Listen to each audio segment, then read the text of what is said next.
नमस्कार दोस्तों, आपके यूट्यूब चैनल हिंदी साहित्य सालों में एक बार फिर से आपका स्वागत है।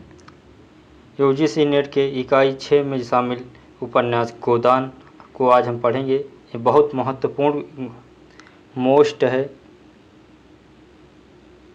यह उपन्यास सबसे बड़ा मोस्ट है। यह इस उपन्यास से सबसे ज़्यादा प्रश्न पूछे जाते हैं यूजीसी नेट में। तो आज हम गोदान उपन्यास को पढ़ेंगे। तो आइए शुरू करते हैं। गोदान उपन्यास रचनाकार मुंशी प्रेमचंद जी हैं और गोदान उपन्यास प्रसिद्ध कवि मुंशी प्रेमचंद ने 1936 में रचना की थी। यह गोदान उपन्यास मुंशी प्रेमचंद का आखिरी उपन्यास है। यह 1936 में इन्होंने रचना की थी।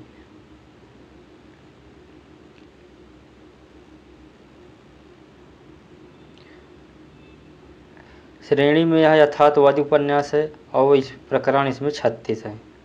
यह 1936 में लिखा गया प्रेमचंद का अंतिम उपन्यास होने के साथ साथ हिंदी का महानतम उपन्यास माना जाता है। इसमें प्रेमचंद ने किसी एक समस्या को उठाने के बजाय तत्कालीन भारतीय समाज की लगभग हर समस्या को एक साथ उठाया है। यही कारण है कि गोदान को भारतीय जीवन का महाकाव्य भी कहा जाता है। तो गोदान को भारतीय जीवन की एक का महाकाव्य भी कहा जाता है। प्रमुख पात्र गोदान उपन्यास के प्रमुख पात्र होरी या केंद्रीय पात्र है या गरीबी से गरीब किसान है। और दूसरा पात्र धनिया या होरी की पत्नी एवं जुझारू है और गोबर होरी का पुत्र है और सोना होरी की पुत्री है। रूपा होरी की पुत्री है। झुनिया गोबर की पत्नी व भोला की पुत्री है।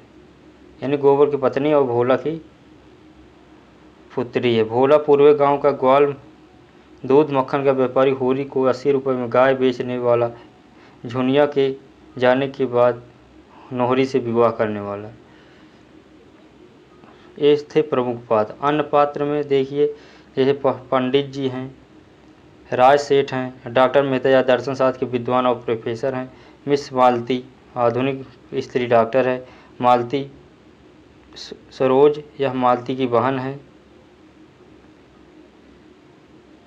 मिस्टर खन्ना मिल मालिक और बैंकर है। गोविंदी खन्ना की पत्नी व आदर्श भारतीय स्त्री है। संपादक ओकार नाथ हैं। मिस्टर तेखा है। मिर्जा खुर्शीद हैं। अन्य पात्र में दुलारी सहुआइन पटेश्वरी, लाला झुंगरी सिंह, सिलिया नोहरी, हीरा पुनिया, शोभा मीनाक्षी, भोला पंडित, माता दीन पंडित, दाता दीन, ये प्रमुख पात्र हैं। अब कथानक क्या है देखते हैं गोदान उपन्यास के बारे में।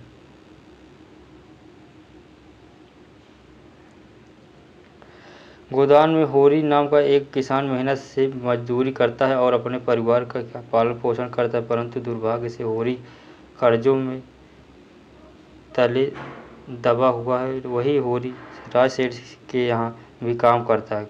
कई वर्षों से होरी की भी एक लालसा है कि उसके घर में एक गाय होनी चाहिए ताकि उसके बच्चे भी दूध और दही खा सके। एक दिन सड़क के किनारे होरी को अपना मित्र भोला मिलता है और होरी को बताता है कि उसके यहाँ गाय इतनी हो गई हैं कि देख रेख के लिए कोई भी नहीं है। दुर्भाग्य से भोला की पत्नी भी गुजर चुकी है और वह होरी को नई दुल्हन तलाशने को कहता है ताकि वह शादी पर कर सके। तुरंत होरी के मन में एक बात आती है और होरी भोला से कहता है कि भोला, तुम्हें दुल्हन की तलाश है और मुझे गाय की, और कहे जैसे वैसे भी तुम्हारे यहाँ इतनी गाय हो गई हैं, देखभाल करने वाला कोई नहीं है, तो अच्छा यह होऊंगा कि कहूँगा कि तुम मुझे एक गाय दे दो।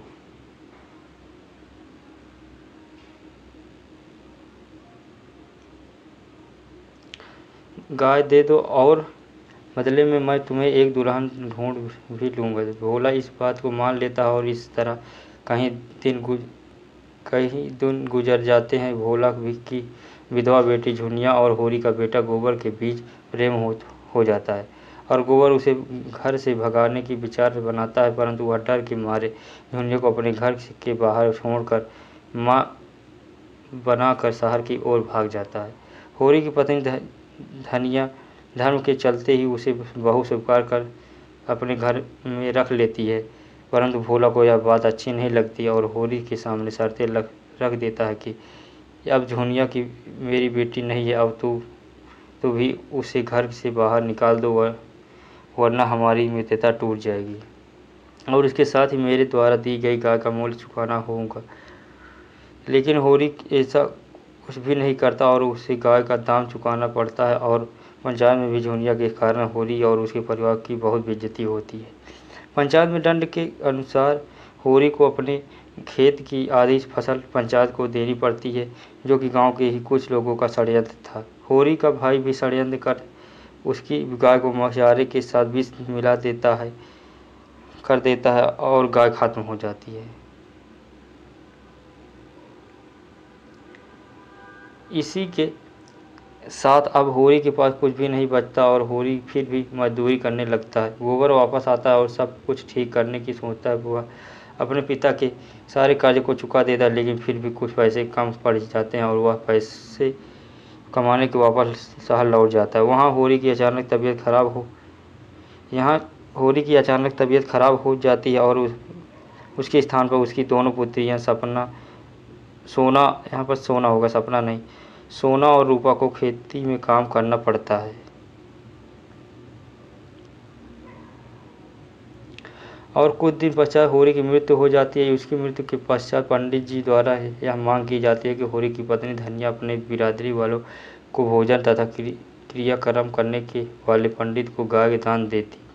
तभी धनिया ने सोचती ही जीते जी उन्हें गाय का सुख प्राप्त न हुआ और उसकी मृत्यु के पश्चात यह पंडित गाय दान में देने को कह रहा है। पंडित बिना गाय लिए क्रियाक्रम करने को मना कर देता है और होरी की पत्नी धनिया बेहोश हो जाती है।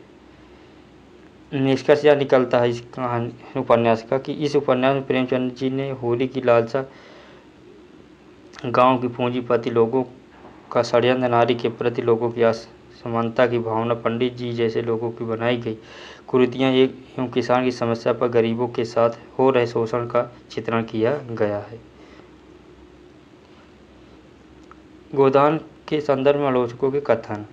गोदान में ग्रामीण और कृषि संस्कृति का प्रतिनिधित्व और यथार्थ विश्वसनीय चित्रण हुआ है। गोदान अमोल हर्ष त्रासदी है, गोपाल राय का कथन है। गोदान कृषक जीवन का औपन्यासिक दस्तावेज है, रामदास मिश्र का कथन है। 20वीं शताब्दी के भारत का जितना व्यापक यथार्थवादी चित्रण गोदान में है, अन्य किसी कलाकृति में नहीं। इसलिए गोदान पढ़ने का मतलब है भारत के वर्तमान और भविष्य को पढ़ना। डॉक्टर शंभुनाथ का कथन है। चौथा कथन है कि गोदान ग्रामीण जीवन और संस्कृति की उसकी संपूर्णता में प्रस्तुत करने वाला अद्वितीय उपन्यास गोपाल राय का कथन है। पांचवा कथन है कि गोदान नवयुग का प्रथम गंभीर उद्घोष है या लक्ष्मी सागर वार्ष्णेय का कथन है। छठा है कि गोदान से पहले और उसके बाद शायद कोई दूसरा उपन्यास नहीं मिलता जिसमें षड्यंत्र भारत के टिपिकल किसान का इतना सजीव चित्रण हुआ हो, लक्ष्मी सागर वार्ष्णेय। 7 नंबर का कथन है कि गोदान उपन्यास में गांधी और मार्क्स को जैसे प्रेमचंद फेंट कर मिलाया हो, रामस्वरूप चतुर्वेदी। गोदान भारतीय जीवन का विराट चिंतन है, नलिन विलोचन शर्मा का कथन है। 9 नंबर कथन है कि गोदान की मूल समस्या ऋण की समस्या, रामविलास शर्मा। गोदान कृषि संस्कृति की ध्वस्त की यथार्थ कहानी, कमल किशोर गोयनका का कथन है। 11 नंबर प्रश्न, गोदान किसी संस्कृति का शोक गीत न होकर करुण महाकाव्य है, नलिन विलोचन शर्मा। प्रेमचंद के सभी उपन्यासों के साथ जटिल और गोदान जैसा यथार्थपरक उपन्यास विभिन्न नगर कथा ठूस ठास बन जाती है। स्थान स्थान पर पैबंद भी है, डॉक्टर बच्चन सिंह का कथन है। अगला कथन है कि गोदान महाजनी सभ्यता का भाष्य है, गिरिराज किशोर का कथन है। गोदान सच्चे अर्थों में भारतीय ग्राम इकाई और नगर इकाई का महाकाव्य है, यह गंगा प्रसाद पीमल का कथन है। और गोदान कृषक संस्कृति का महाकाव्य है, डॉक्टर नगेद का कथन है। गोदान का उद्देश्य, कृषक जीवन की समस्याओं का चित्रण करना है। इसका उपन्यास का लिखने का उद्देश्य यही था प्रेमचंद का कि कृषक जीवन की समस्याओं को चित्रण करना और सामंतवादी पूंजीपति व्यवस्था का पर प्रहार करना। गोदान में गांधी और मार्क्सवाद को प्रेमचंद ने घुला दिया, बच्चन सिंह का कथन है। और गोदान पाने में गांधी को जैसे प्रेमचंद ने फेंट कर मिला दिया, रामस्वरूप चतुर्वेदी का कथन। तो ये रहा गोदान उपन्यास के बारे में और उसके कथानक, उसके पात्र, कहानी का उपन्यास का सार क्या है, सभी आपने देख लिया। अब नए टॉपिक के साथ, नए उपन्यास के साथ फिर कल हाजिर होंगे। तब तक के लिए नमस्कार, जय हिंद।